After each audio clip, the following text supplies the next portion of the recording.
Hoy comenzamos con un evento que tenemos como plan hacerlo de manera mensual, que son los cineforos.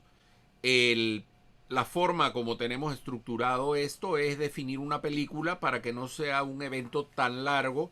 Lo que hacemos es que damos un enlace en el cual todos puedan ver la película antes de la fecha del conversatorio.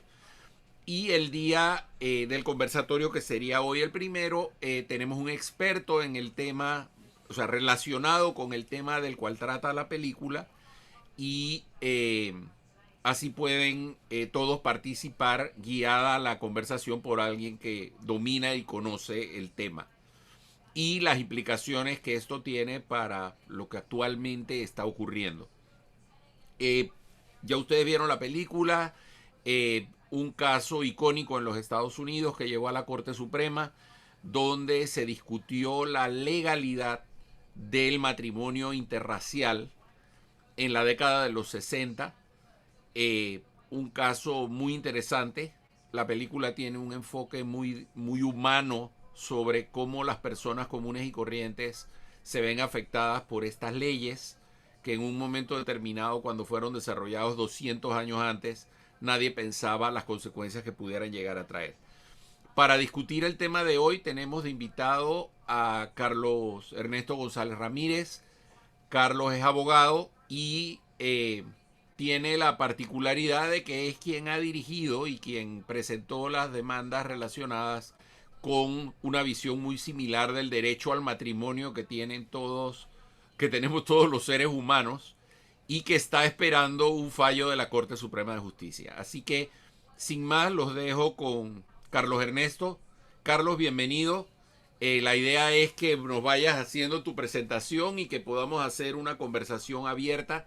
Como ven, el patrón es que todos podemos levantar la mano o hacer algún tipo de comentario y participar para que esto sea un poquito más interactivo. Así que bienvenido, Carlos. Gracias, Daniel.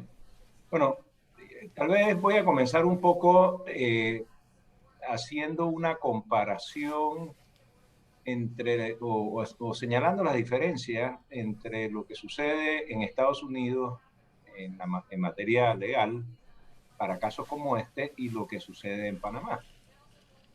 En primer lugar, en los Estados Unidos realmente todo gira alrededor de interpretaciones que tienen que ver con los derechos civiles como están en la Constitución y como están en las leyes que se han ido aprobando, y en particular a nivel de la Corte Suprema de Justicia.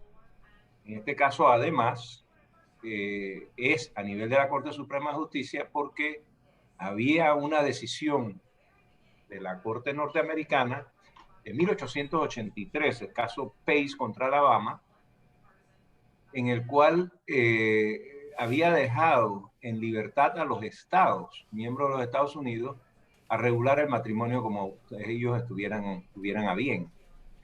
Y eso permitía que algunos estados, como el caso de Virginia, esto es, no recuerdo si era West Virginia o era Virginia, el caso de Virginia, que mantenía una prohibición de los matrimonios interraciales.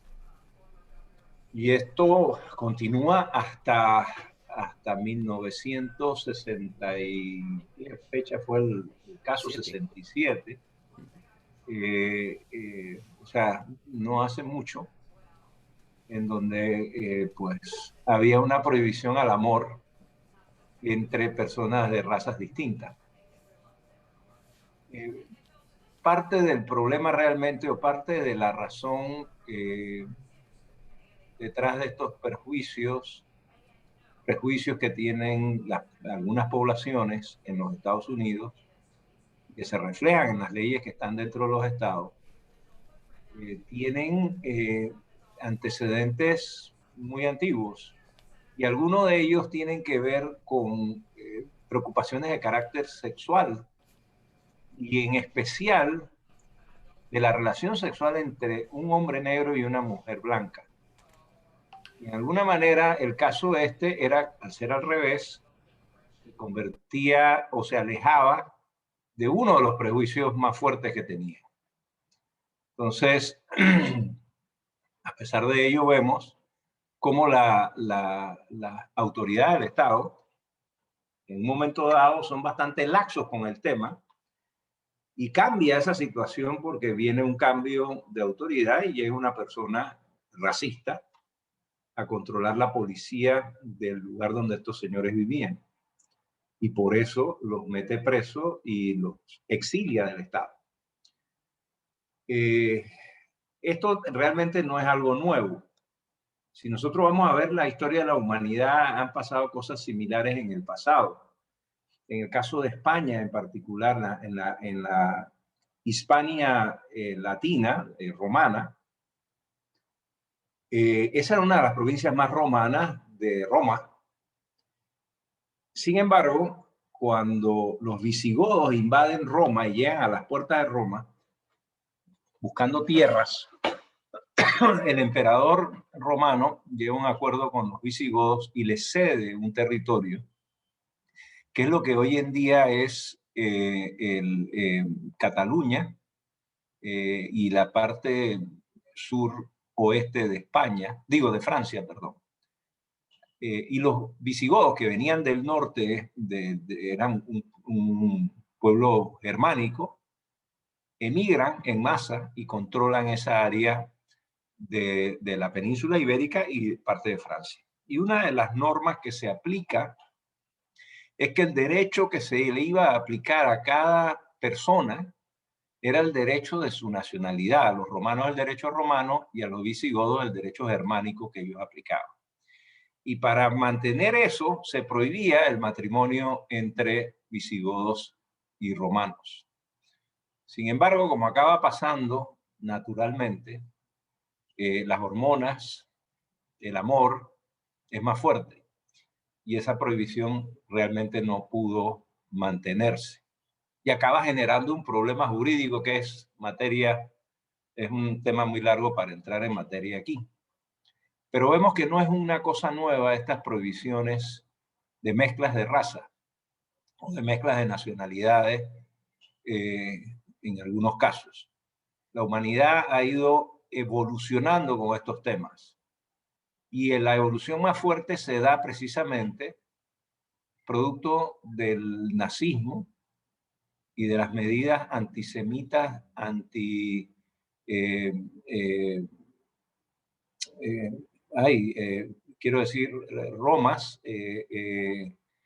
gitanos, anti-homosexuales, en las cuales se genera una categorización racial y se reprime por esa categorización.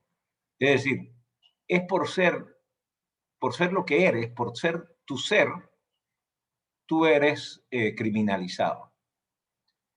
Y esa realidad del nazismo acaba realmente pegándolo en la cara a la humanidad cuando los americanos y los rusos llegan y descubren los campos de concentración en donde en efecto la dignidad humana había desaparecido. Alrededor de ese sentimiento de repulsa mundial se genera un movimiento, o toma fuerza un movimiento que ya venía desarrollándose desde la Liga de las Naciones y que acaba siendo en efecto una realidad en San Francisco, ya creada la Organización de Naciones Unidas. Es decir, el mundo desarrolla un derecho internacional público para proteger la dignidad humana.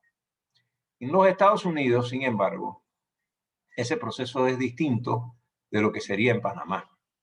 Los Estados Unidos no acepta las jurisdicciones extranjeras. Por ejemplo, los Estados Unidos no es parte de la Corte Interamericana de Derechos Humanos, ni siquiera es parte de la Convención Americana de los Derechos Humanos. Ellos siguen sus propias reglas y el proceso evolutivo de ellos va por otra vía. Sin embargo, las decisiones que ellos toman internas acaban afectando el mundo entero en materia de dignidad humana.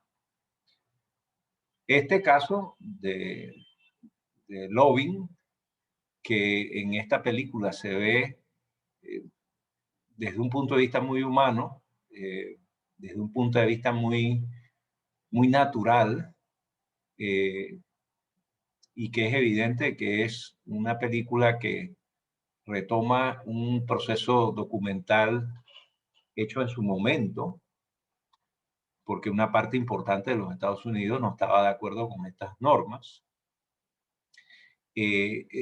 Solo demuestra que tanto para los Estados Unidos como para el resto del mundo, superar prejuicios muchas veces requiere de la aplicación de las leyes que hacen respetar la dignidad humana. Y eso implica que las cortes tomen medidas para poder hacer respetar esa dignidad humana. En el caso de Panamá, nosotros somos parte de la Convención Americana de Derechos Humanos y tenemos una gran cantidad de normas en beneficio de los derechos humanos. Somos parte de una gran cantidad de convenciones también. Sin embargo, y ahí es el gran pero, digamos, la forma en que funcionan nuestras cortes no son en beneficio de la dignidad humana. Tenemos como un divorcio con el tema.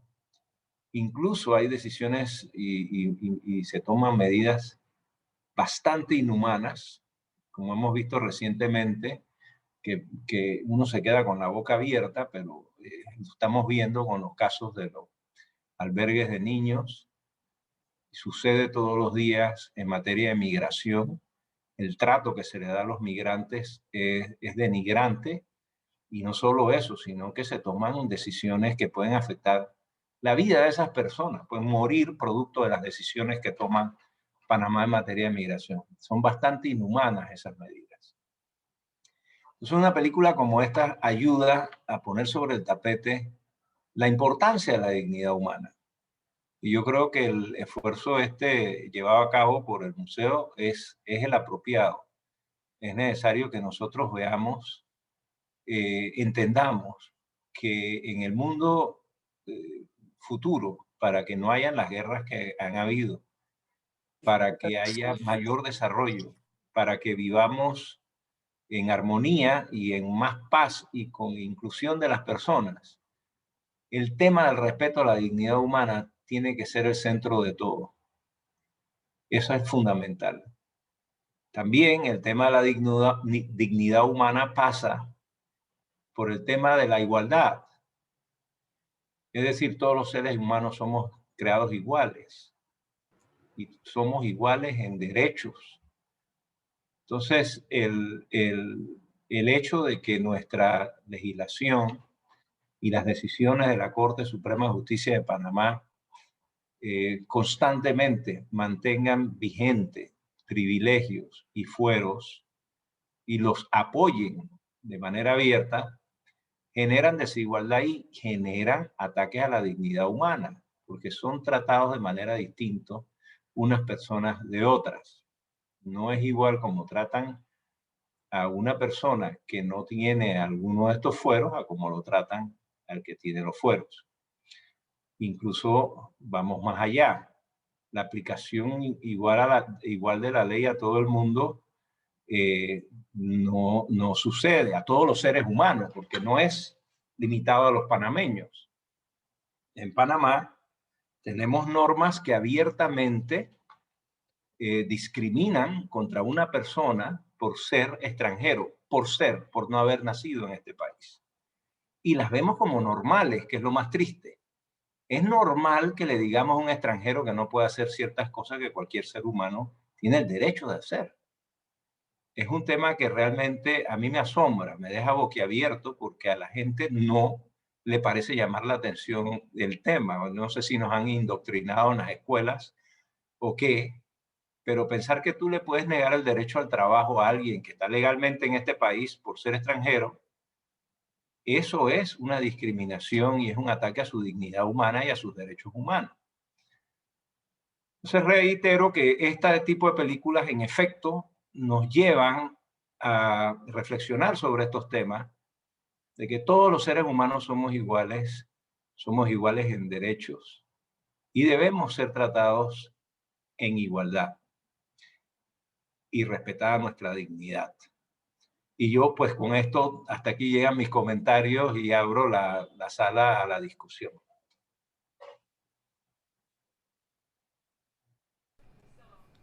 Muy bien, muchas gracias, Carlos Ernesto. El, un tema interesante.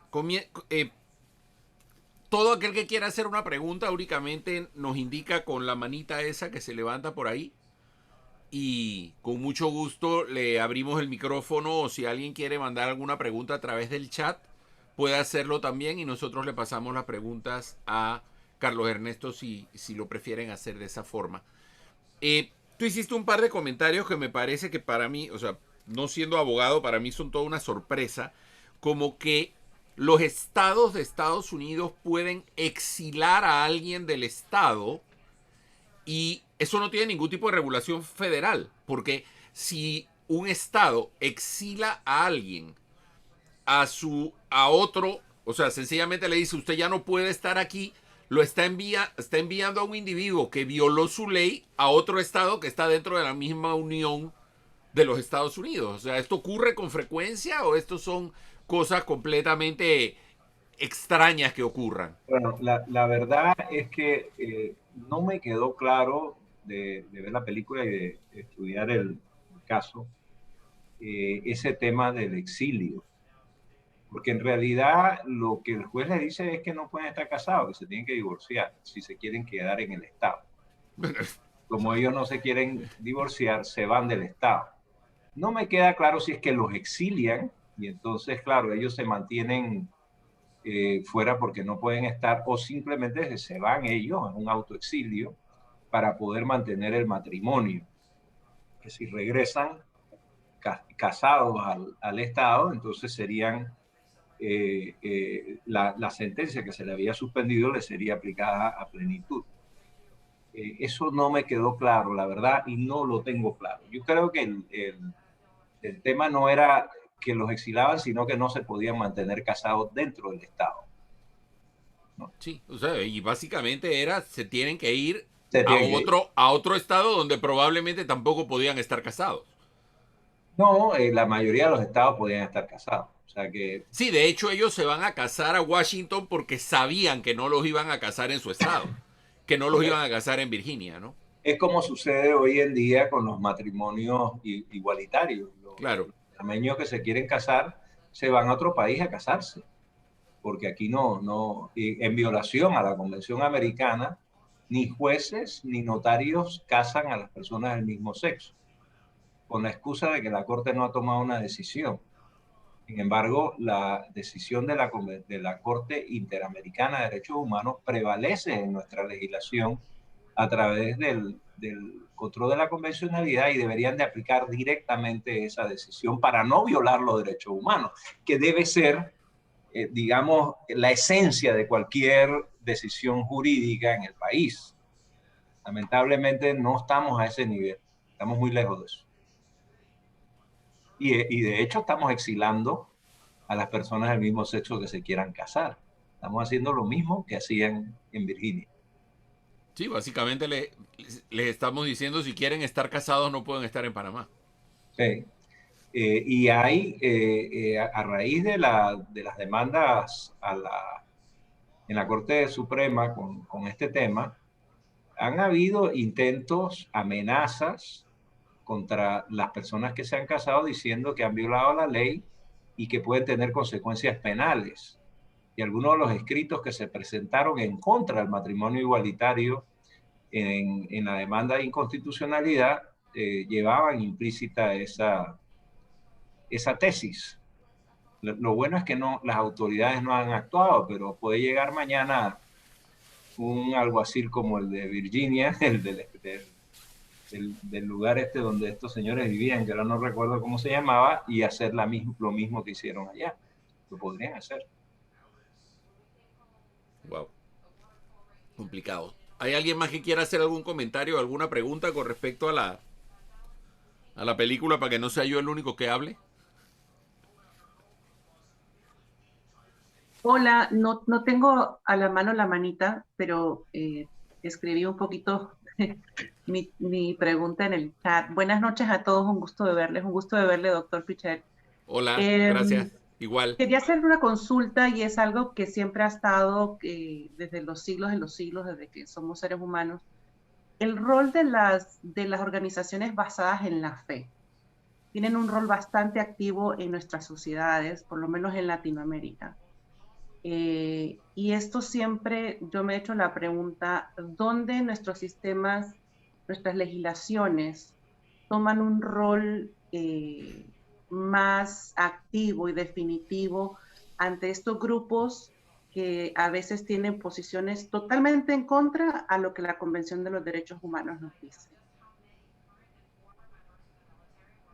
Mm. Bueno, es que el derecho a tener una fe y una religión es un derecho humano también. También, claro. Y es un derecho que hay que respetar. El tema y el debate aquí es si producto de tu fe tú puedes imponerle esa fe a otras personas o lo que tu religión te dicte. Y eso obviamente no es correcto, y menos en un estado, en una república como la panameña, que no es una república confesional. Y ese es otro debate. ¿Somos o no república confesional? La Constitución no dice que somos un estado laico, hace referencia a Dios en el preámbulo, como casi todas las constituciones del mundo, hace referencia a la religión católica, pero hace referencia a la religión católica únicamente para expresar un hecho, que al momento de hacerse la constitución, la mayoría de la población era católica. No tiene una norma con relación a la fe católica. Sin embargo, sí tiene normas con relación a las normas cristianas. La moral cristiana. Y hay un límite a ciertas normas que tienen que limitarse en función de la fe cristiana. Sin embargo, el cristianismo hoy en día no es unitario. Entonces es muy difícil que constitucionalmente tú puedas decir qué dice el cristianismo con relación con algunos temas. Así que a pesar de que tiene esas cosas, no dice que somos un Estado confesional, y al no ser un Estado confesional, como es el caso de Irán, o como es el caso de Costa Rica, otros países que tienen su constitución dice que son confesionales, nosotros no somos un Estado confesional. Tenemos una deferencia, digamos, con la religión católica y tal vez una deferencia a la fe cristiana, que vuelvo y digo, no es unitaria, así que es difícil entender a qué se refiere la Constitución hoy en día a eso. Eso proviene de una historia que no solamente se refleja, o sea, una historia constitucional que no solo se refleja en el tema de la fe y esa confusión que tiene la Constitución. Es un tema que se refleja por toda la Constitución en otros temas, porque nuestras constituciones en América Latina, y eso es uno de sus grandes problemas, son realmente grandes acuerdos entre liberales y conservadores. Entonces uno ve una hemorragia de derechos que salen del lado liberal, pero una estructura política autoritaria que sale del lado conservador. Entonces ni los derechos ni la democracia funcionan muy bien. Entonces, volviendo a la pregunta suya, el tema no es, digamos, no es una confrontación entre fe y derechos humanos, porque realmente no existe tal cosa. La religión se protege, la fe de las personas se protege, es un derecho humano. Lo que no es un derecho humano es imponer tu religión a otros que no piensan como tú. Eso no es un derecho humano. Y menos hacerlo para violarle los derechos humanos y su dignidad a las otras personas. Entonces, hay una confusión en esto que de alguna manera proviene y se alimenta de situaciones que se han dado particularmente en los Estados Unidos. Y nos damos cuenta que importamos ese debate desde allá, en un Estado que sí es un Estado laico. Es decir, un Estado que no tiene religión. Y fue hecho así a propósito. Si uno lee los papeles federales y el debate que se da, en particular, Jefferson y Madison tienen unos escritos muy poderosos de por qué no podía tener religión el Estado. Y de hecho ese acaba dominando la estructura republicana de los Estados Unidos. Muchísimas gracias, abogado. Bastante claro y preciso, y muchísimas gracias. Me encantó su conocimiento. Me ha quedado mucho más claro. Gracias. Gracias a usted. Hay una pregunta de Darlene Valdés. No sé si Darlene la quiere hacer abierta o la leemos sencillamente. Y creo que esto es si alguien se casa fuera de Panamá, tiene o no problemas con la ley en Panamá. Tal vez sería una buena idea que explicaras un poco, Carlos, cuál es el estatus y cuál es la base de las demandas que hay ahora mismo en la Corte Suprema, que básicamente se enfocan en esa pregunta que nos hace Darlene. Bueno, en Panamá la ley expresamente prohíbe el matrimonio entre personas del mismo sexo. Lo prohíbe el Código de la Familia y lo prohíbe un adefesio jurídico que se llama el Código de Derecho Internacional Público, que honestamente es una cosa que nunca debió haberse aprobado y se aprobó por el capricho de alguien, pero que es un tema que no tiene pie ni cabezas y que enreda un poco la realidad jurídica del país. Entonces, esa prohibición expresa es contraria a la decisión de la Corte Interamericana de Derechos Humanos. Ahora, después de que se emitió la opinión consultiva 24 y la 25 de la Corte Interamericana de Derechos Humanos, la 24 que se emitió a Costa Rica, precisamente preguntando si era un derecho humano el matrimonio igualitario. Y la Corte Interamericana dijo que sí era un derecho humano. El matrimonio es un derecho humano que tenemos todos, y el que sea del mismo sexo no cambia la situación. No solamente eso, digo, es un poco más complejo, pero digamos, dejémoslo ahí porque es un poco más complejo. Ahora, cuando nosotros demandamos, originalmente esa decisión no se había tomado. Nosotros ya llevamos, creo que 5 años de esto, y no hay una decisión en la Corte. Nosotros demandamos porque había habido fallos condenatorios contra otros estados en los cuales se señalaba que la orientación sexual de la persona estaba cubierta por los artículos de no discriminación que establece la Convención Americana. Un fallo en Chile de una señora que era juez, que se divorció, tuvo 2 hijas o hijos, ahora no recuerdo, y luego vivía con una señora, eran lesbianas. Le quitaron los hijos porque eran lesbianas. Y eso llevó a la Corte Interamericana de Derechos Humanos y condenaron a Chile porque era una condición protegida dentro de la convención, la orientación sexual. No puedes discriminar por religión, por raza y por orientación sexual. No puedes discriminar.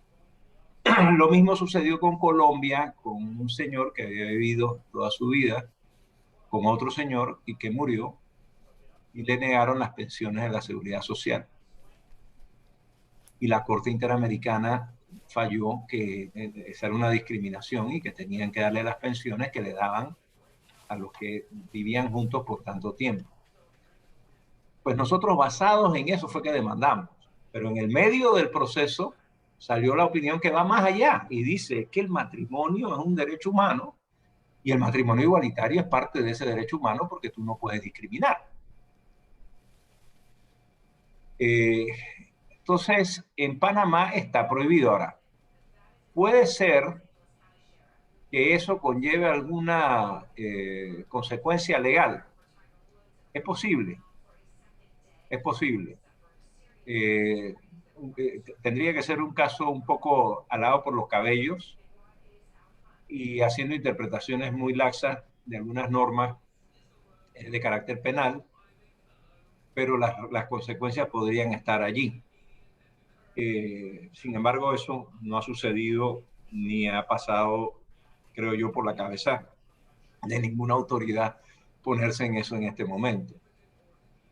Pero para todos los efectos prácticos, las personas que se han casado fuera, aquí no están casados y no tienen ninguno de los derechos propios del matrimonio y se los niegan las autoridades. Hay otra pregunta. En Panamá, ¿hubo en algún momento alguna limitación de carácter racial para contraer matrimonio? Y de ser así, ¿hasta cuándo fue? La verdad es que creo, mire, yo creo que no ha habido eso. Yo creo que en el Imperio Español, que había esclavitud, yo creo que no había una prohibición de matrimonio. Lo que había eran consecuencias sociales de discriminación y de esquemas de estratificación social y beneficios por estar en un estrato social que otros no tenían. Pero no creo que había esa prohibición. Recordemos que el pueblo español realmente es un pueblo mestizo, es un pueblo de mezclas de muchas razas. Muchísimas. Y de muchos pueblos que vienen de África, que vienen de Alemania, que vienen de vikingos, de celtas, o sea, es una mezcla de pueblos. Ya de por sí los españoles llegan mezclados. Es posible que eso, yo creo que nunca se prohibió, no me parece que hubo una prohibición de esa naturaleza en el Imperio Español. Continuó la esclavitud con la República, pero Panamá abole la esclavitud como parte de Colombia temprano, en el siglo XIX, en 1850 o 49, o por allí. Es decir, que en realidad la esclavitud también desaparece. Si yo, en la República Panameña nunca ha habido esa discriminación. También recordemos que uno de nuestros primeros presidentes fue negro. Es una cosa bastante única en América Latina, ¿no? Y tuvo muchos problemas por ser negro. Hubo mucho ataque en contra de él. Bueno, otra pregunta ahí en vinculación a esto fue cuando durante los años 30 y 40, cuando se dio el primer gobierno del doctor Arnulfo Arias, hubo algunas manifestaciones contra algunos grupos raciales, pero creo que no, hasta donde yo sé, no sé si alguien de los que están escuchando sepa algo diferente, no llegaba a incluir hasta el aspecto del matrimonio. O sea, ella sí hubo alguna publicación. La Constitución incluyó razas indeseables, que todavía Claro. las tenemos nosotros incluidas en las leyes de migración. Esta cosa de Panamá es grave, eso está ahí todavía.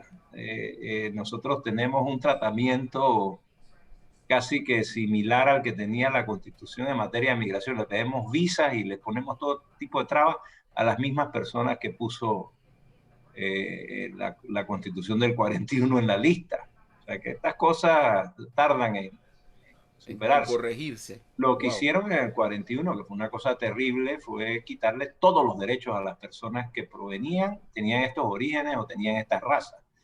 Pero no era exactamente racial, porque discriminaban contra el negro que hablaba inglés, pero no el negro hispano.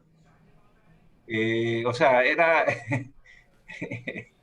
era tratar de negar nuestra realidad con algún tipo de fantasía racial que tenían de esa época, ¿no? Y incluso el doctor Arnulfo Arias propuso, ¿cómo se llama esto? Cuando tratan de evitar la reproducción de una raza. Hay un escrito de él muy famoso cuando era ministro de Salud proponiendo Sí, esto. sí. Entonces, El boletín sanitario de 1934. Eso es un sí, must. entonces, sí, imagínate, un país como este, que ya era súper mezclado, porque venimos mezclados de toda la vida, venir a salir con racismo. O sea, esto es una cosa inverosímil, ¿no? Sí, pero yo no creo que nunca ha habido el tema de prohibir Además, en el trópico es muy difícil, las hormonas son muy fuertes. Incluso la Inquisición en Cartagena, por ejemplo, que donde estuvo presente, tuvo muy pocos casos, porque el trópico cambia la dinámica de las cosas. La gente anda más escasa de ropa. Será. Es una posibilidad, es una posibilidad. Hay otra pregunta aquí. Si en Panamá existe específicamente, y esta pregunta la hago a los abogados que estén en el panel, si existe específicamente alguna ley contra los discursos de odio o no, y de haberla si se aplica. Contra los discursos de odio no me parece que hay. Es un tema muy delicado eso, ¿no? Un tema muy delicado. Entiendo que las Naciones Unidas ha desarrollado una serie de criterios, creo que son como 6 criterios, que si la expresión que haces cumple con esos criterios, pasa de ser un ejercicio de la libertad de expresión a ser un discurso de odio, a fomentar el odio. El discurso de odio es sumamente peligroso porque es el alimento que genera conflictos y discriminación entre las personas. Sin embargo, también es peligroso restringir la libertad de expresión. Claro. Y el mundo está lleno de imbéciles, o sea, eso es imposible de evitar, de gente que sencillamente tiene criterios y prejuicios que uno no se los va a cambiar y los van a expresar. El problema es cómo los expresen y qué consecuencias tengan esas expresiones. En Panamá entiendo que no hay una norma contra el discurso de odio. Hay algunas normas en contra de la discriminación por razón de sexo en particular, pero no han incluido al colectivo LGTBQI en esas normas. La ley es muy limitada en ese sentido, ¿no? Entonces me parece que no hay. Me parece que no conozco yo por lo menos. Si alguien lo sabe, agradezco que me corrija. Solo para aportar, la ONU recientemente en 2019 lanzó un plan y una estrategia para contra los discursos que incitan al odio. Les compartí en el chat sí. el link en caso quieran revisar. Sí, está en el chat. Muchas gracias, Fabiola, está en el chat. Hay otro comentario que ha dado muchísimas vueltas y que es uno de los temas que se sigue dando. A ver, sigue dando mucho de qué hablar en el tema del matrimonio igualitario, que es el tema de la palabra matrimonio. Una de las discusiones que se están dando y que consistentemente se saca es que no se le llame matrimonio, que si se le llama unión civil puede tener los mismos derechos, pero no se acepta que se llame matrimonio. ¿Cuál es realmente la perspectiva jurídica de eso para implementarla o no? Porque uno se le antojaría pensar, bueno, si ese es el problema, cámbiale el nombre y que ya estén los derechos. Sin embargo, ahí hay otro elemento que es el elemento de no seguir discriminando y no seguir hacer diferencias entre unos y otros. ¿Cuál sería la perspectiva jurídica de eso, Carlos? Bueno, ese es el mismo argumento que tenía en el apartheid. Juntos pero no revueltos. Todos tienen los mismos derechos pero separados. O otro ejemplo es decir, pues las fuentes de agua que están aquí a la izquierda son para los blancos y las que están aquí a la derecha son para los negros. Es una discriminación. Es una discriminación que además es una fantasía, porque eso de unión civil realmente, en primer lugar, no sabemos qué significaría en Panamá, porque no existe. Pero además es imposible que tenga los mismos derechos que un matrimonio, porque en el momento que no se llama matrimonio, ya eliminaste la posibilidad de la migración como persona casada. Y una gran cantidad de otras cosas más. Entonces tendrías que irte a ver si los demás países reconocen tu discriminación como un mecanismo válido para proteger esos matrimonios cuando salgan. O sea, es una cosa que además a mí me sorprende porque es algo muy básico. Me sorprende realmente siquiera el pensamiento. Bueno, sí, los discriminamos, pero un poquito menos. Sí. Todos No, somos iguales, pero unos somos más iguales que otros. exacto, ¿no? Esa es la visión. Bueno, y fíjate que es una visión que lamentablemente está muy imbuida en los fallos de la Corte Suprema de Justicia. Si ustedes siguieron el fallo de la Corte cuando demandaron los fueros electorales, que la Corte dijo que no eran inconstitucionales, cualquier persona que no es abogado y lee la Constitución dice, no habrá fueros ni privilegios. Aprobamos una ley que crean fueros y la Corte dice, no, pero es que no son inconstitucionales. Pero ¿qué parte de la Constitución dice que puede haber ciertos fueros? No lo dice, dice no habrá fueros ni privilegios. Bueno, el argumento de la Corte es que eso se refiere a fueros y privilegios entre personas similares. Es decir, Ajá. las personas que caen en una clasificación, tú no puedes discriminar a los que caen dentro de esa clasificación, pero sí puedes discriminar contra los demás. Es una cosa que viene desarrollando la Corte desde hace mucho tiempo.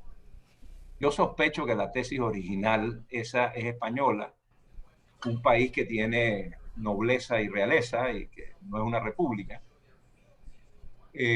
pero que no tiene cabida aquí.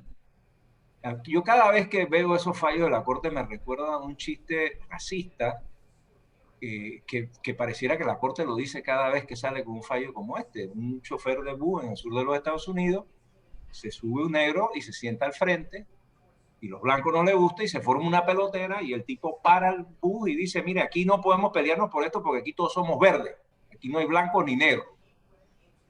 A la tercera pelotera de eso, el chofer para el bus y dice, bueno, aquí todos somos verdes, pero los verdes claritos para adelante y los verdes oscuros para atrás. Esa es la Corte Suprema de Justicia de Panamá. Los verdes claritos para adelante y los verdes oscuros para atrás. Sí hay fueros y los sanciona la Corte. Y yo creo que es un pensamiento generalizado, lamentablemente.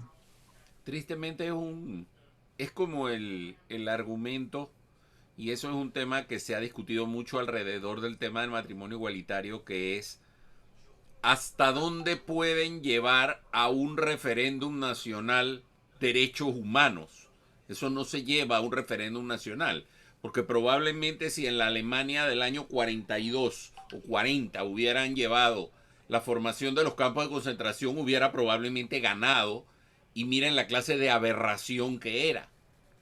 Entonces es ese concepto de que hay cosas que están por encima del que la mayoría quiera o no quiera. O sea, Correcto. sencillamente no puede ser.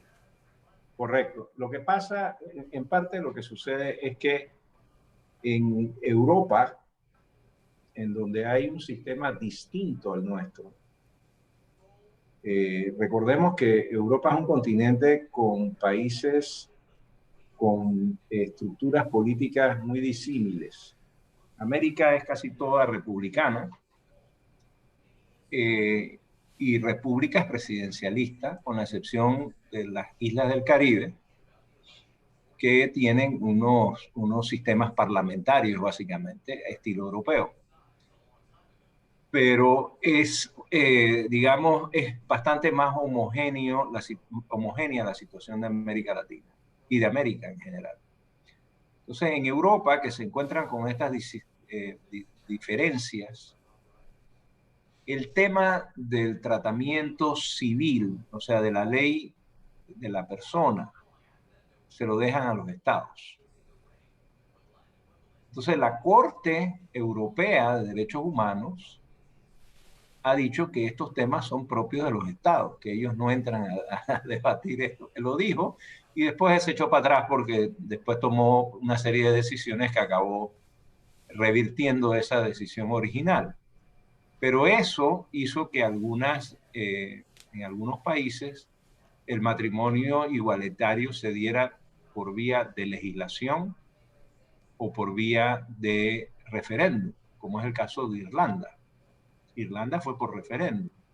España fue por ley. En Italia no existe el matrimonio igualitario, hay unión civil.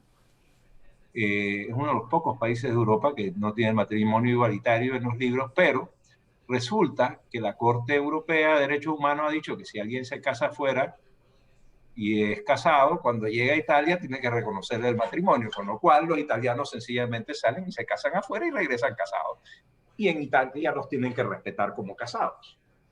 Entonces, es inocuo, digamos. Es un problema, pero acaba siendo inocuo por una normativa internacional a la que están sometidos. Sería lógico que en Panamá fuera igual. Claro, entonces, ¿qué sucede en Panamá? En Panamá no tenemos eso. Nosotros tenemos las garantías fundamentales que en la Constitución que no están sujetas a la decisión de nadie. Son garantías propias del ser humano que no tienen, no son decisión ni de la Corte, ni de la Asamblea, ni de la mayoría de la población. Son las garantías que tenemos individuales nosotros. Y entre ellas está el de la no discriminación, y las que señala, porque la Constitución nuestra, a raíz de la reforma que se hizo en el 2004, reconoce como parte de la Constitución las convenciones de derechos humanos de la que Panamá es parte. O sea, la decisión de la Corte Interamericana de Derechos Humanos es una decisión constitucional, según nuestra Constitución. Y según nuestra Constitución, en derechos humanos, la última instancia no es la Corte Suprema de Justicia, es la Corte Interamericana de Derechos Humanos. Y de hecho, hemos tenido casos en que se ha condenado a Panamá, y ha sido muy vergonzoso porque la Corte Suprema ha sido la causa de la condena y ha tenido entonces que revertir fallos. O sea, da vergüenza lo que sucede aquí. La Corte Suprema de Justicia, para acatar el fallo de la Corte Interamericana de Derechos Humanos, ha tenido que revertir sus propias decisiones por no respetar los derechos humanos.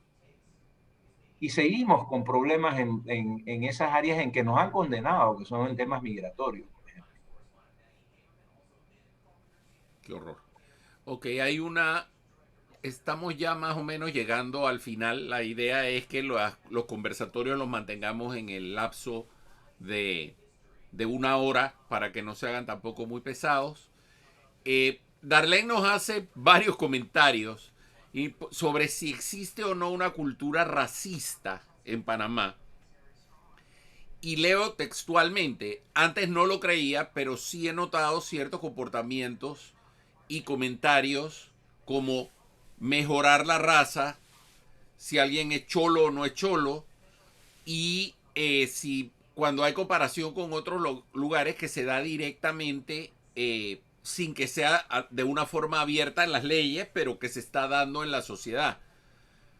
Si se está hablando de discriminación, sería como que existe una discriminación solapada en nuestra sociedad o no. Yo comento sobre eso, que tal vez uno de los grupos donde eso se ve más es quienes viven en regiones urbanas. Tiene un cierto grado de discriminación hacia los grupos originarios. Eso es algo que se ha venido discutiendo desde ya bastante tiempo, y se dan expresiones muchas veces de forma peyorativa hacia los grupos originarios, lo cual en el fondo puede contener algo de racista. No sé cuál sea la opinión o el comentario que pueda haber entre los demás que estamos en la conversación. ¿Y qué piensas tú, Carlos, al respecto? Yo creo que el tema racista es un tema que se aprende. Se aprende en la casa, se aprende en la escuela, se aprende con los amigos. Los seres humanos no nacemos siendo racistas. Tú ves a los niños jugando, juegan entre ellos, no tienen ningún problema, pero son los padres los que dicen: no jueguen con este que es negrito, no jueguen con este que es... O sea, es un tema que se aprende. El racismo en Panamá viene desde la colonia. Es un tema real, imposible de negar, que yo creo que sí ha ido disminuyendo ese nivel de racismo. Yo recuerdo de más joven, que era mucho peor de lo que es ahora. Yo siento que sí ha habido como un cambio, pero el racismo continúa. Y no solo en el área urbana, te recordarás hace poco, corrió por las redes un señor que pensaba que era muy gracioso agarrar a un indígena que trabajaba con él, desnudarlo y entrarle a amarrarlo y entrarle a pegar y encima filmar eso para que los indígenas aprendieran a respetar. O sea, ese tema no es solo urbano. Contra los indígenas, yo creo que es bastante generalizado. Eh, Hay un libro de Vargas Llosa que él escribió contando su experiencia como candidato a presidente, que se llama Como pez en el agua, que en un capítulo habla del racismo en Perú. Y yo quedé asombrado porque cuando lo leí, o sea, la similitud con Panamá era impresionante. Todo el mundo tiene a alguien contra quien ser racista. No importa de qué raza eres, hay otro que está peor que tú y lo tratas peor. Y los indígenas estaban de último en esa lista. Yo creo que nosotros tenemos algo de eso. Yo también creo que ha ido cambiando. La población también se ha mezclado mucho más. La diversidad es mucho más grande. O sea, siempre la ha habido, pero es aún mayor ahora. Entonces, yo siento que eso nos ha ayudado, pero el racismo está ahí, sin duda. Y es parte de la experiencia humana casi que en todos lados, ¿no? Decir que no somos racistas es vivir en otro planeta, porque en el planeta los seres humanos, entre los seres humanos hay quienes que son racistas y quienes no. Nos comenta Julia de Santis que ella sí cree que hay cultura racista en Panamá. El, y tiene una perspectiva, y Julia tiene perspectiva de abogada, además. Hago otro comentario sobre la película, muy particularmente de algo que se menciona en la película y que Darlene lo trae a colación y me parece interesante, que es cuando los abogados le dicen a la pareja interracial que a sus hijos los consideran bastardos.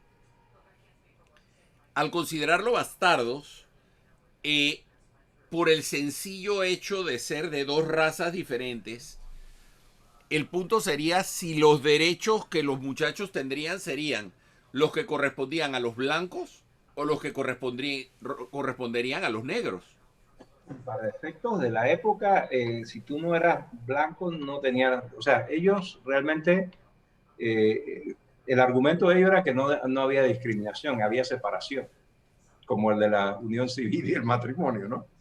No hay discriminación, hay separación, ¿no? Entonces, tienen los mismos derechos, lo único que usted por allá y yo por acá.